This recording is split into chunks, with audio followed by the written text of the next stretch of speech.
Fifth Avenue, New York, 1900 Easter Parade.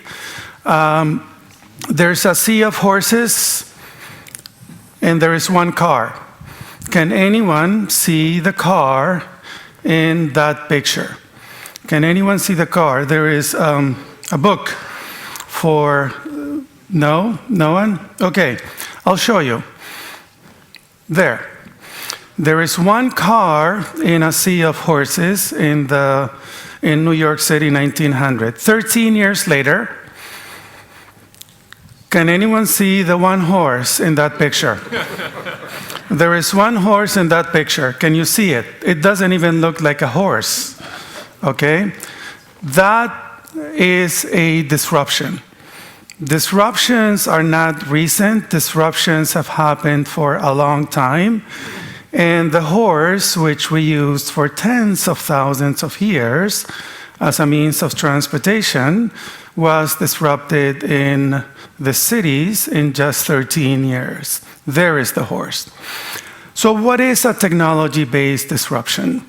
It's essentially when a combination, a convergence of technologies make it possible for entrepreneurs or companies to create new products and services that do two things. One, they create new markets.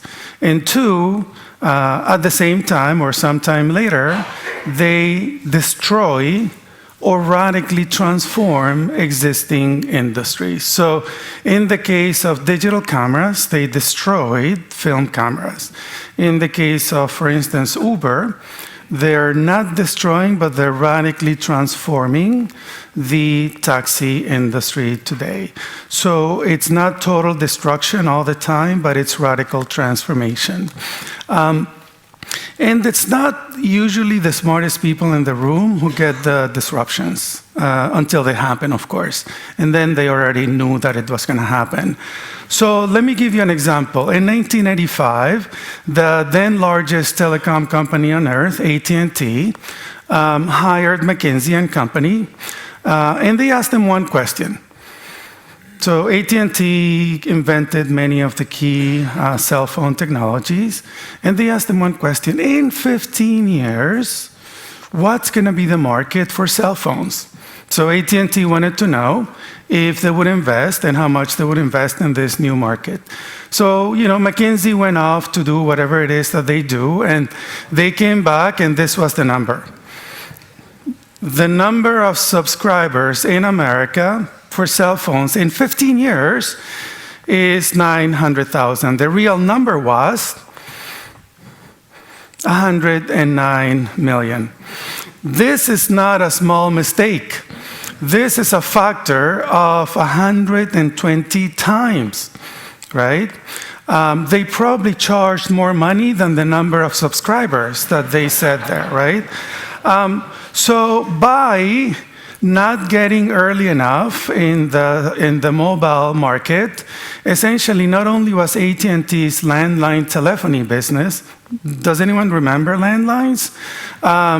Essentially that was disrupted, but also by not getting into that market, if you look at the top 15 global internet companies now, that's $2.4 trillion in market valuation. So you miss out on potentially trillions of dollars of opportunities by not joining the disruption. And like I said, it's usually the experts and the insiders who will deny and who will dismiss disruptive opportunities.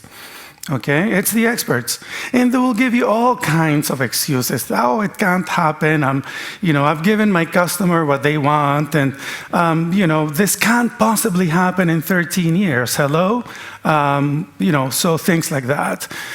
So part of my work in disruption is to answer this question: why do smart people in smart organizations fail to anticipate, let alone lead, market disruptions? And one of the things that happened over the last few years is that The concept itself of disruption that we've been using for a couple of decades was not explaining some of the recent disruptions. For instance, Uber. So the classic model of disruption is you start out with something that's cheaper than what the market offers, but that product improves at a faster rate than the market, and until some point it becomes better than the market, and boom, disruption happens.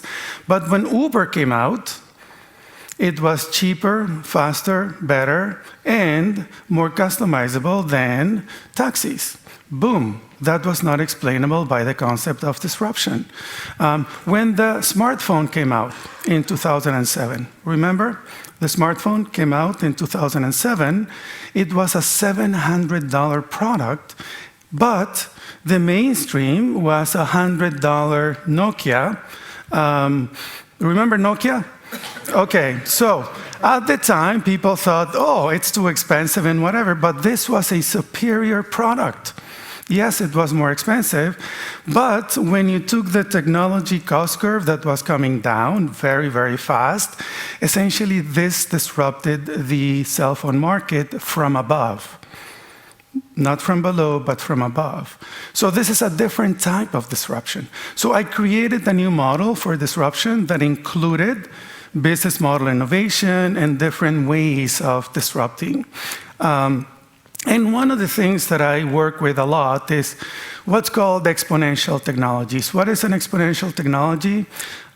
It's a technology that on a same cost basis improves on a double-digit, maybe triple-digit basis every year.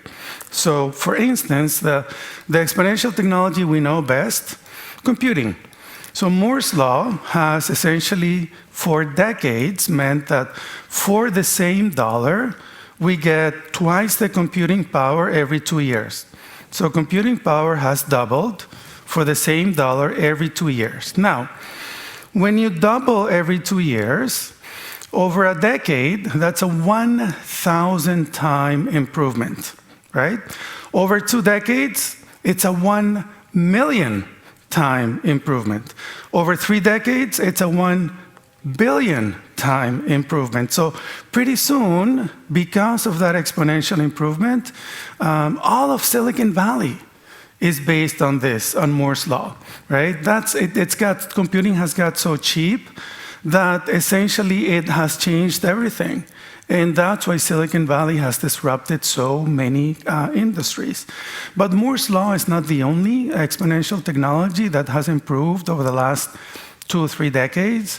If you look at data storage, if you look at digital imaging, if you look at bandwidth and so on, these were the types of technologies that I was an early employee at Cisco Systems, and we were looking at these kinds of exponential technologies. And when you get a convergence of several of these technologies, then you can come up with a product like the smartphone, like the iPhone and the Android, which coincidentally happened to come out the same year.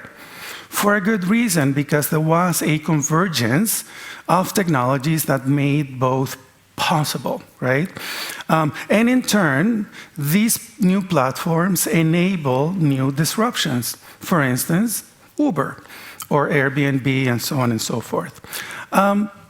So what am I looking at, and what have I been looking at in terms of technologies over the last few years?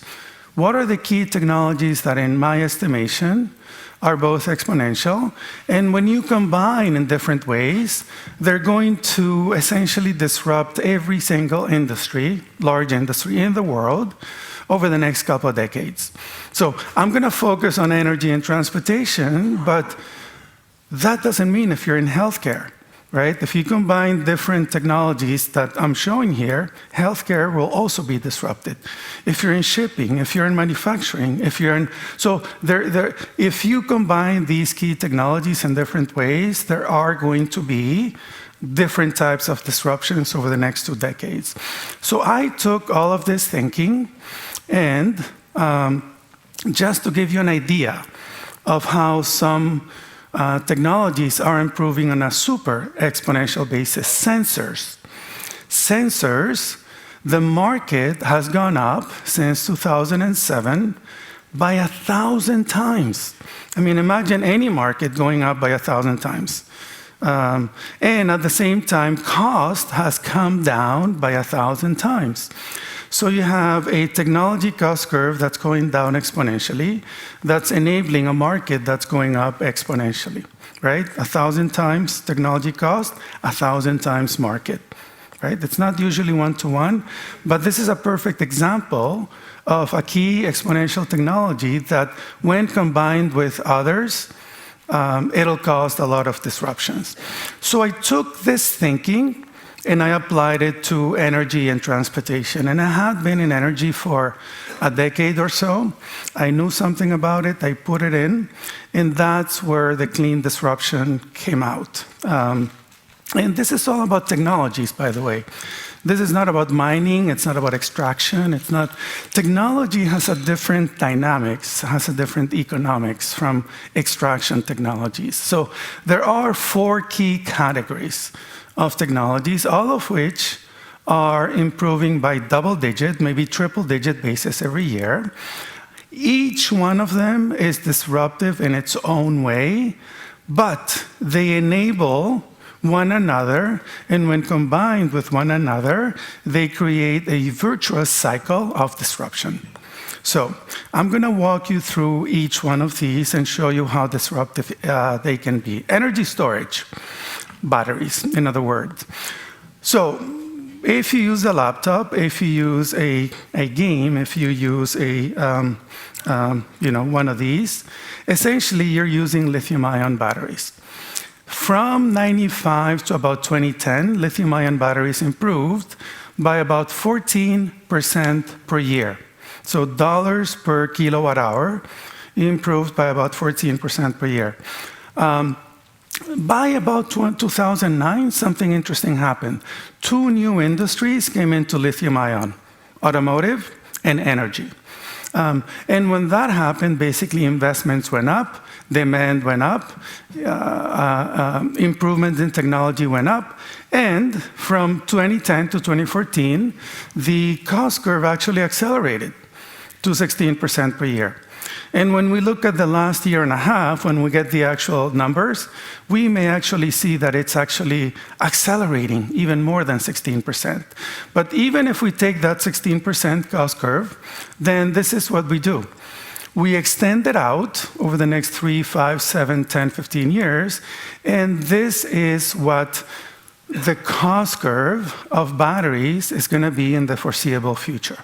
And that assumes, of course, that it's possible chemically and physically and so on for batteries to keep going at that rate. Now, I'm not saying lithium-ion is going to be the winner in 10 years, but what I'm saying is whoever comes up with another technology is going to have to beat this cost curve, right?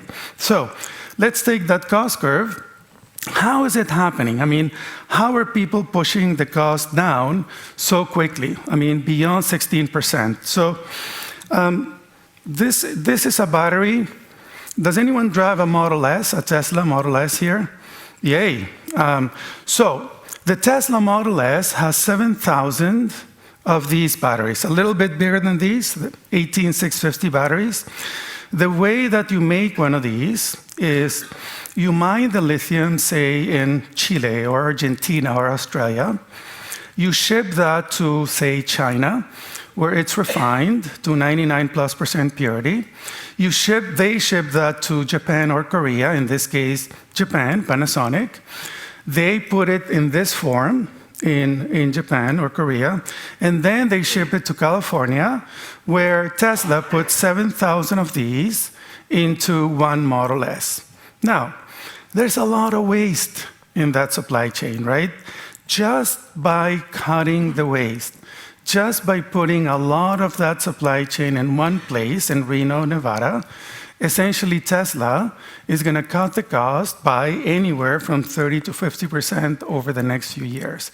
And that doesn't even include technology innovation, which is improving, right? And according to Elon Musk, it's going to improve at about 5%. So that is what's going to keep that cost curve going down over the next few years. But it's not just Tesla. I mean, when Tesla announced the prices for the Powerwall, those prices are actually ahead of my curve. Ahead of my curve. I mean, 2 years ago, people were thinking 16% per year, that's too aggressive. Well, guess what? That's ahead of my curve. So I'm going to have to adjust my curve when I get actual market data. And just to show you the size of the market at those prices, Tesla got $1 billion in orders within 2 weeks of announcing the Powerwall. So the Gigafactory, which in and of itself would have doubled world production of lithium-ion batteries, is actually going to be expanded another 45% just for grid storage. That's how interesting that market is. But Tesla's not the only one doing this. Companies like BYD have said, we're going to build factories every bit as large as yours, right? Mine is as big as yours. Foxconn, LG Chem, BYD, I mean, there's a whole Samsung SDI, there's a whole bunch of companies that are investing massively in lithium-ion batteries. Just a few weeks ago, for instance, LG Chem announced that they're canceling a $4.2 billion petrochemical deal in Kazakhstan and putting that money into batteries.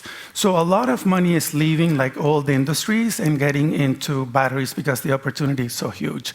And because of all of these investments, essentially the cost curve may actually accelerate beyond that 16%.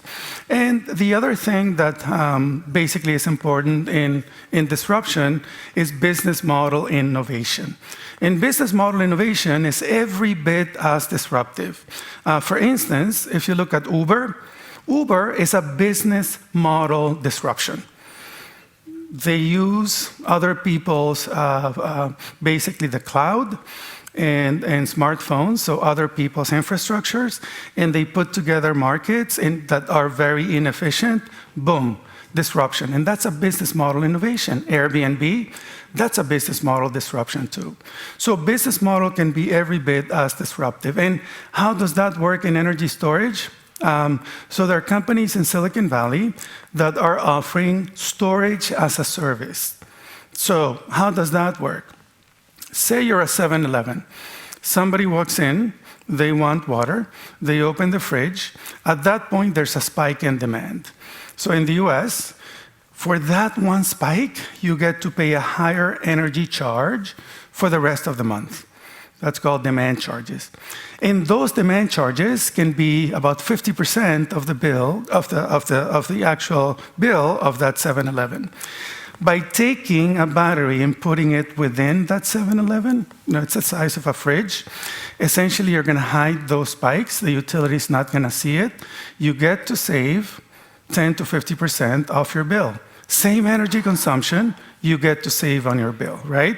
But the business model is zero money down, zero, right? So the 7-Eleven or the Clarion Hotel or whatever takes no risk, whether financial or technical, in doing that. So even at today's prices, these kind of companies are being very successful by innovating in the business model realm.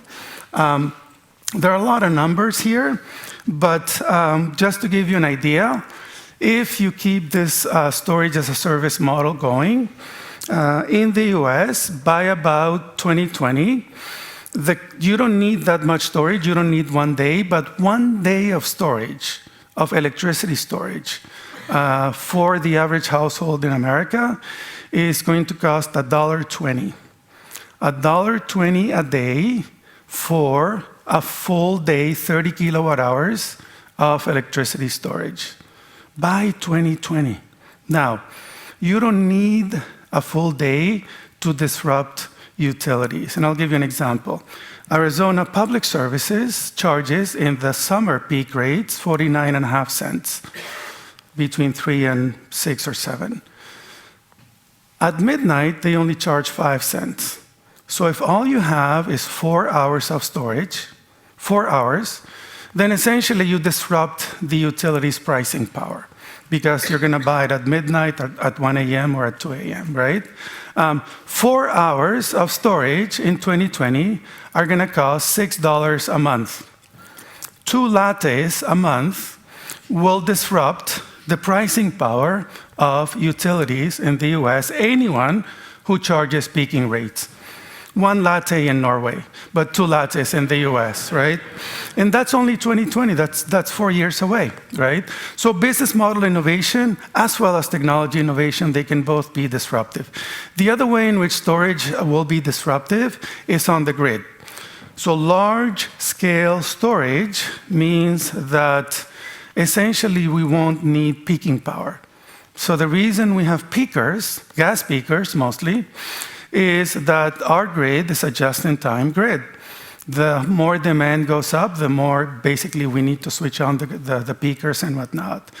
In the US, peakers are about 1/3 of generating assets, even though on average they're used less than 6% of the time, anywhere from tens to hundreds of hours per year.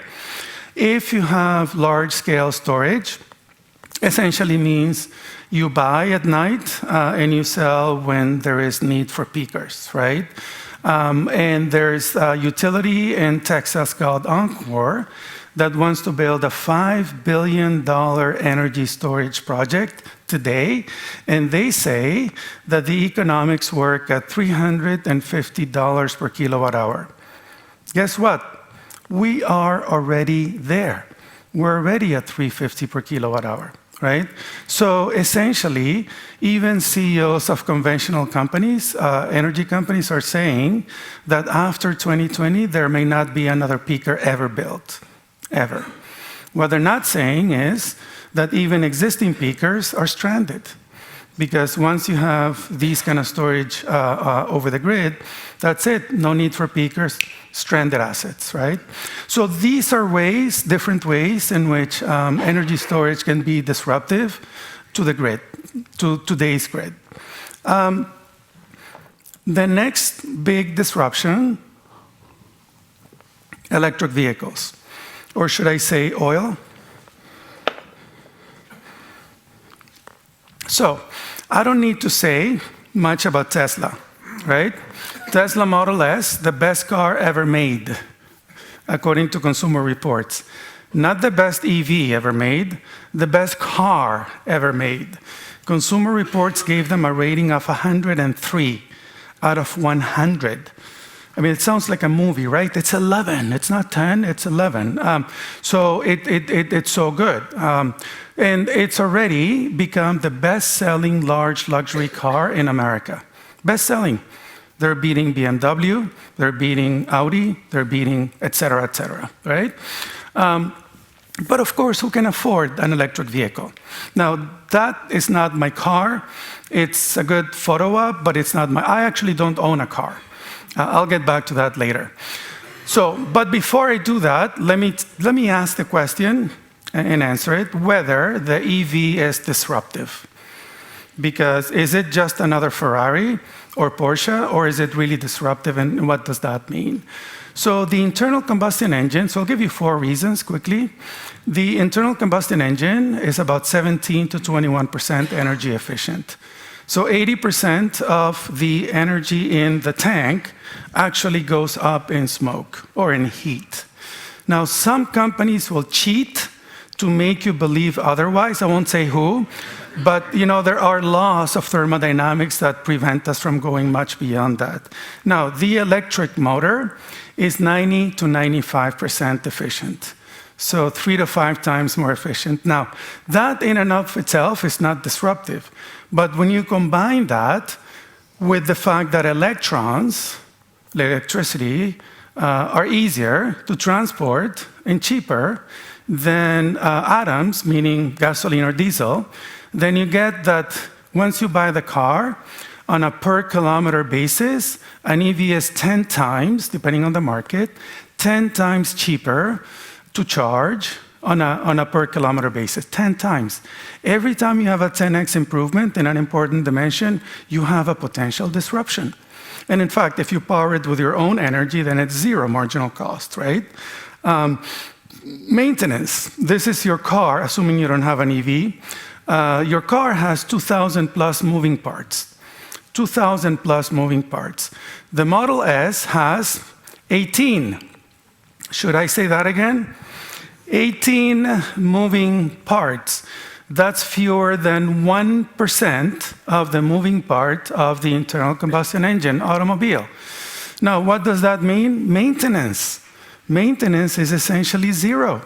And that's why companies like Tesla are offering infinite mile warranty. You can drive this thing to the moon and back, and they'll still warranty it, right? That's 1% of the moving parts. And for the consumer, that means, again, zero marginal cost of maintenance. And you can't compete with zero marginal cost. The electric motor is, of course, for those of you who own or have driven an EV, way more powerful than the internal combustion engine. So the Tesla is, being compared to the $1 million supercars, right? Like the McLaren and the Ferrari and so on and so forth. Cars that cost 10 times as much. That's because the electric drivetrain is so much more powerful. So here's how the disruption happens. For 100 years, the automotive industry has told us this. You want high performance? You pay big bucks. You want medium performance? You pay medium bucks, right? What EVs are going to do is shift that equation to a point where the gasoline and diesel cars cannot possibly compete with. So you'll soon be able to get Porsche performance for Buick prices. And at that point, neither Porsche nor Buick will be able to compete, right? So more performance for lower price, zero marginal cost or almost zero marginal cost. Now, when is that going to happen? I'll show you. Now, yeah. So here's the 16% cost curve. I mean, essentially the battery is the main cost element of the EV, or at least the highest cost element. So if we start with the Tesla, $75,000 in 2014, we get that EVs, not just Tesla, but the industry, at the existing curve of batteries, will be able to build a $35,000 to $40,000 EV by 2017 or 2018 that go 200 miles. Now, the minimum range to go mainstream is 320 kilometers, right? Anything below that is not going to go mainstream. So my calculations I'm doing with 320 kilometer range and no subsidies. Zero subsidies for anybody, right? So the EV industry will be able to offer $35,000 to $40,000 EVs with 320 kilometers by 2017. By 2020, the industry will offer $30,000 EVs with 320 kilometer range and almost zero marginal cost of ownership for $30,000. Now, why is this point important? The median new car in America is $33,000. So by 2020, maybe before, if the curve accelerates, EVs will be cheaper to buy, and they will be 10 times to 100 times cheaper to maintain. So just like film cameras gave ways to digital cameras, essentially at that point, it'll make no economic sense for anybody to pay more money for a gasoline or diesel car, and that costs also 10 times as much to maintain. So this is the tipping point. The tipping point in the auto industry is going to come around 2020, maybe 2019. By 2022, even the low end, the industry will be able to build a $20,000 EV that's going to be the low end of the market. So essentially what this cost curve says is by 2025, all new vehicles will be electric. All new buses, all new cars, all new tractors, all new vans will be electric. Anything that moves on four wheels will be electric by 2025. 5. All new vehicles will be electric. Globally, not in the US. So what is the industry saying about this? Well, GM just announced the 200-mile Bolt, and it's going to cost unsubsidized $37,500. And it's going to come out either at the end of this year or beginning of next year. That's smack in the middle of my curve. It may be a little earlier, actually. $37,500. Ford has said that they will invest $4.3 billion in electrification. They're basically going all out into electrification. Not only that, they've said that they're going to become a mobility services company. So they're not only going to do EVs, they're also going to become like Uber. So they're going to be in the mobility services business, and so is GM. GM invested $500 million into Lyft, which is Uber's competitor, and also just bought a $1 billion self-driving car company. But whatever the incumbent companies do, in the end, won't really matter because most disruptions happen from the outside. And Foxconn has announced almost $1 billion investment in making EVs. Foxconn, the company that makes your iPad. Apple is building one, Uber is building one, Google is building one, Xiaomi is supposed to be building one. So a number of computer companies are also getting into the EV market. Why? Why? Because EVs are computers on wheels. I mean, they have 20 moving parts, and they're moved more by computers and software than by people. And there are things that might even accelerate this. There are companies that are offering free charging anywhere. Go to buy, to your supermarket, free charging, right? Go to Walmart, free charging. Zero marginal cost. You can't compete with zero marginal cost. And one more reason to be disruptive, you can actually power your house with your car. In fact, this technology is ready. And you can power your car with your house, right? Vice versa. So I actually did the numbers for Norway, and when every car in Norway, all 2 million of them, cars plus vans, are fully electric, basically they'll be able to store almost 50% of the daily electricity demand in Norway in cars. Essentially, these things are power plants on wheels, right? 50%. Get that. Try that with your VW diesel, right? Okay, so this is a big disruption, right? So what's an even bigger disruption? Self-driving cars. So let me show you, I'm sure you've seen some sort of video for self-driving. Self-driving is not in the future, it's already here. I mean, we have hundreds of self-driving cars on the road. Google's cars don't even have steering wheel. No steering wheels or pedals. I mean, they actually drive themselves. And they're being tested in cities, not just on highways. And a lot of large conventional car companies are investing so heavily in self-driving. A lot of them have announced, level 4, which is no humans needed at any time, automation by essentially 2018 to 2020. Tesla says that they're already 90% self-driving, and they'll be fully self-driving by 2018 in 2 years. Nissan will also be by 2018 or 2020 fully self-driving, right? No humans needed. Now, when is this disruption going to happen, and how is it going to change everything, automation?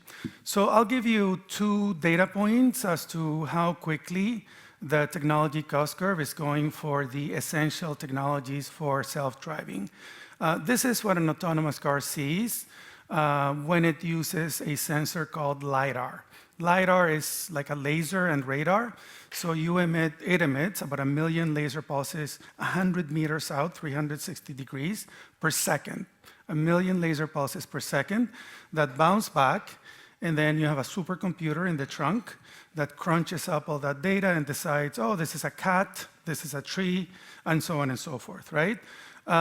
In 2012, when Google announced the cost of the technology costs of its self-driving car, LiDAR was $70,000. This is 2012. By 2013, the next gen LiDAR was $10,000. By 2014, the CEO of a Silicon Valley company said in my class, we're making a $1,000 LiDAR. From 70,000 to 1,000 inside of 2 or 3 years. But wait, there's more, right? That same company announced in January a $250 solid state LiDAR that is going to go to market this year.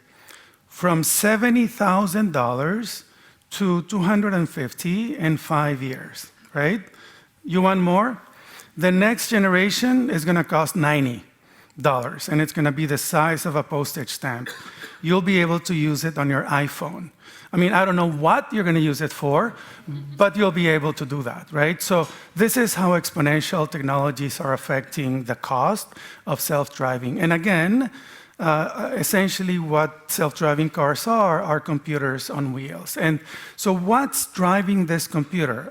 What's the actual computer? Well, let me show you how that technology has evolved in terms of cost. This was the world's most powerful supercomputer in the year 2000. It was a 1 teraflops computer, the size of that room, and it cost almost $50 million. 1 teraflops, 1 trillion floating point operations per second, whatever that means, right? So last year, NVIDIA announced its 2 teraflop GPU for $50. Should I say that again? From $50 million to $50 in about 16 years. And actually, they announced the latest generation this last January, 8 teraflops. Basically, it's going to be a supercomputer the size of a little lunchbox, right, that you can put in your car. And it also includes self-driving car technology, deep learning technology for a few $100. So now, is the market ready? The technology is ready. Is the market ready? So my old company, Cisco Systems, did a study around the world, and here's what they found out. In countries like Brazil, 95% of consumers are saying, yep, bring it on right now, sight unseen. In places like China and India and so on, they're ready. Countries with about half the world's population are ready to leapfrog the existing system of transportation. Why? Here's why. Okay, if you've driven in any of these places, that probably explains why. So it's cool. We'll be able to do Facebook and Twitter and email and who knows what else while we not drive. That is very cool, but is it disruptive?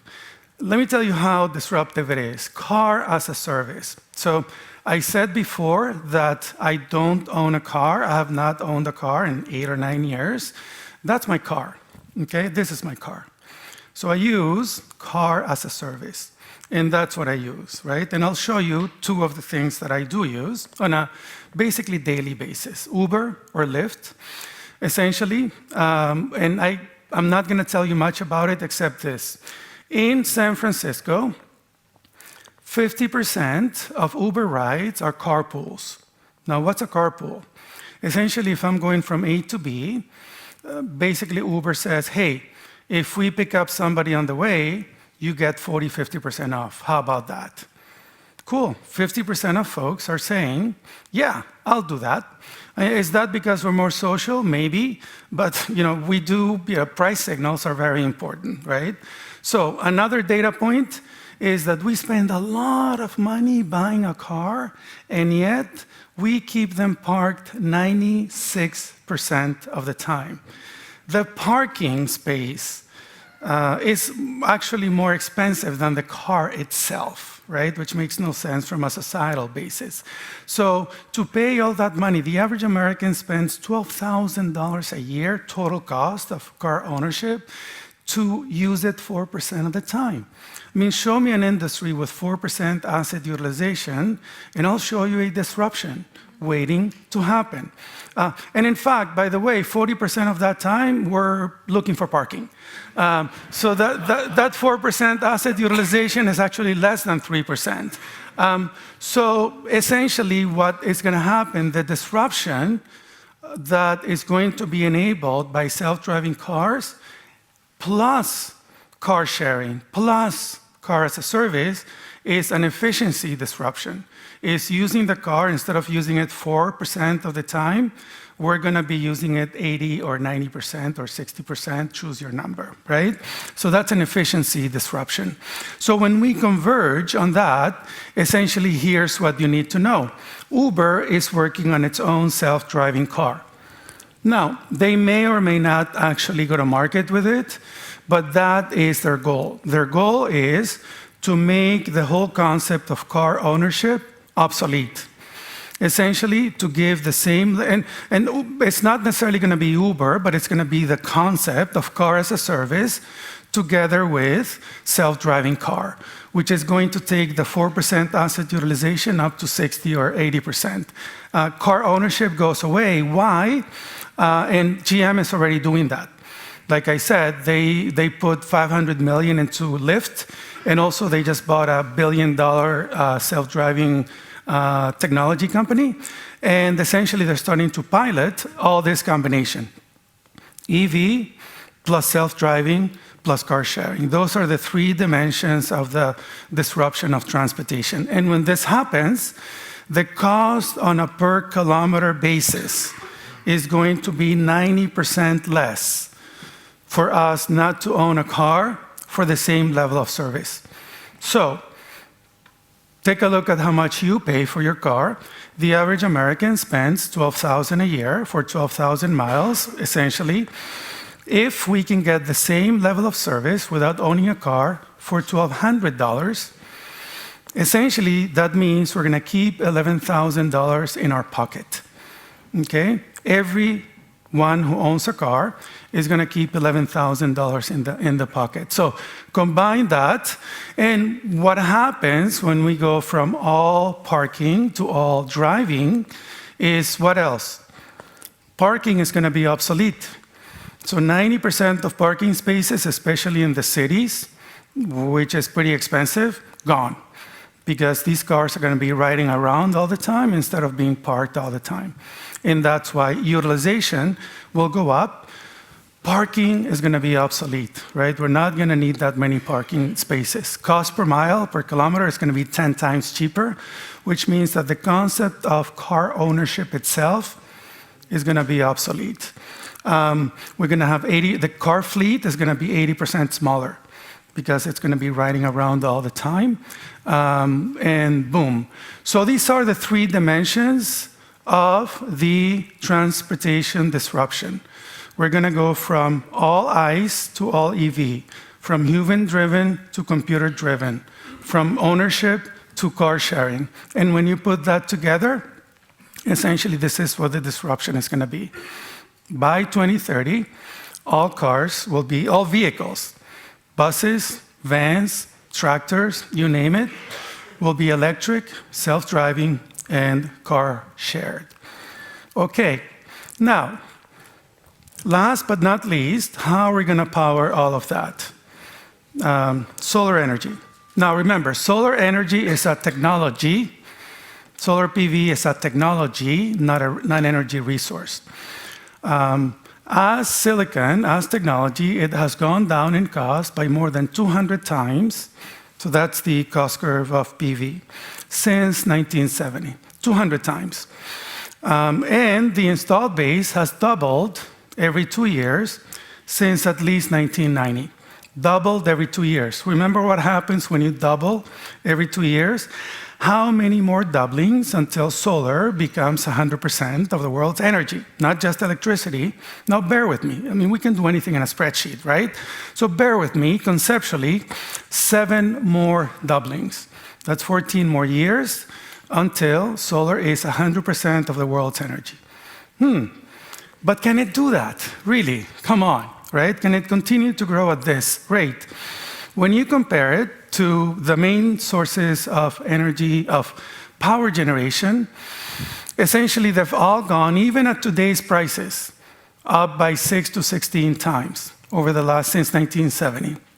Which means, since 1970, on a unit cost basis, solar has improved by about 3,000 times relative to nukes and gas, 1,200 times relative to coal, and 2,100 times relative to petroleum.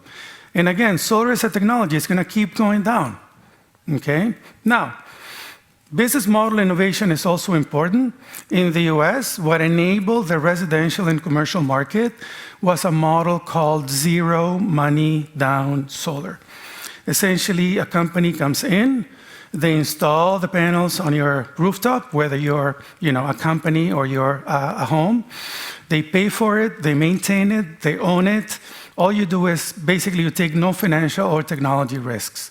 And when you look at how the market took off in the US, it started when that third-party finance, that's at the residential and commercial scale, right? So business model innovation is very important. And there are many business models, financial models, that can apply to solar and wind. Now, the mantra for 4 decades in solar has been something called grid parity, right? The point at which solar on the rooftop, unsubsidized, is cheaper than what the utility provides. And I think grid parity is very important, but it's not the tipping point. Grid parity. I mean, according to Deutsche Bank, by the end of next year, solar will be at grid parity in 80% of the world's market. 80% by the end of next year. That's pretty good, right? I mean, it's not too bad. And it's going to continue to go down, solar. So, do the numbers. But I think, and of course, this is going to accelerate the demand for solar, which has been going up at 41% per year. Now, just to remind you, all the things that I've talked about, batteries, EVs, self-driving, in solar are technologies. The adoption curve for technologies is never linear. When you read the reports from the IEA, from the OECD, and so on, they will tell you 1% EV penetration, 2%, 3%, 4%, 5%, right? And maybe at some point in 2040, it'll get to 10% or whatever. Same thing for solar. But whether they do it on purpose or they don't understand technology, I don't know. But I will tell you, every single technology in the history of the universe, or at least the universe that I know, goes as an S-curve. So it may take decades to get to that tipping point, but when it does, essentially it accelerates and it takes 80% of the market within weeks, months, or a few years, and then boom, disruption happens. And that's how Kodak went in 2 years, right? That's how the horse went, 13 years. It's an S-curve, right? So what's gonna be the tipping point for all of these technologies, and now for solar? I call it not grid parity, but God parity. And this is not a religious thing, by the way. What is God parity? The point at which rooftop solar, no matter where you are, and you can be in Oslo with 900 hours of sunshine, San Francisco with 1,600, or Santiago with 2,400. At some point, rooftop solar, unsubsidized, is going to become cheaper than the cost of transmission. When solar on your rooftop becomes cheaper than the cost of transmission, essentially, even if central generation generates at zero, even if somewhat magically, sometime in the next 30 years, somebody invents fusion at zero, of course, fusion has been 30 years away for 30 years, so, and it's 30 years away. Even if fusion comes in at zero, when you add the cost of transmission, it won't be able to compete with solar on your rooftop. That is going to happen in every single large market in the world by about 2020. And solar plus storage, remember storage is going at an even faster rate than solar is, solar plus storage on your rooftop is going to be cheaper than transmission by 2022. And that's where the cost, the S-curve, is just going to take off. Boom, disruption. Disruption is going to happen everywhere, okay? In Australia, they're already at this point, by the way. Solar on the rooftop, unsubsidized, is already cheaper than the cost of transmission. So this is not something that's going to happen in the future. This is something that's already happening today, okay? Now, that's God parity. And at that point, every form of central generation, nukes, gas, coal, gone, right? Because it doesn't make any sense, even if they generate at zero. Now, what about utility scale? Are cities going to generate 100% of their energy? No, not all cities. We're still going to have data centers, right? We're still going to have the Googles and the Facebooks and so on. We're going to have aluminum smelters and so on, so we are going to need utility scale. What's going to happen there? I'll tell you what is already happening. Solar around the world, unsubsidized, is coming in at 5 cents. 5 cents solar unsubsidized. In Nevada, in Saudi Arabia, 4.9 cents unsubsidized. Nothing, no new form of energy, nothing can compete with that, right? Just if you want an indication of what that means, solar or anything at 5.8 cents is the equivalent of oil at $10 a barrel. Good luck competing with that, right? And it's equivalent to gas at 5. Good luck competing with solar, because look at that curve. It's still going down, and it's still going to go down in the foreseeable future, okay? So, what's the conclusion? Let me take you back. If I take you back, that's where we are, okay? All the technologies that I've shown you, whether it's storage or EVs or self-driving or solar, are at 1%, maybe less. And of course, what do the experts say? Not going to happen. It cannot possibly happen that quickly. 14 years, please, not going to happen, right? But when you do the technology cost curve, it's going to happen, and it's going to happen very quickly. In that tipping point, we're either 2, 3, 4, 5 years away in all of these markets. And when that tipping point happens, boom, the S-curve is going to accelerate, and that's it. Energy and transportation will essentially be all about energy storage, EVs, self-driving cars, and solar. And by 2030, it's going to be over. And this is not in the future. This is happening right now as we speak. Thank you.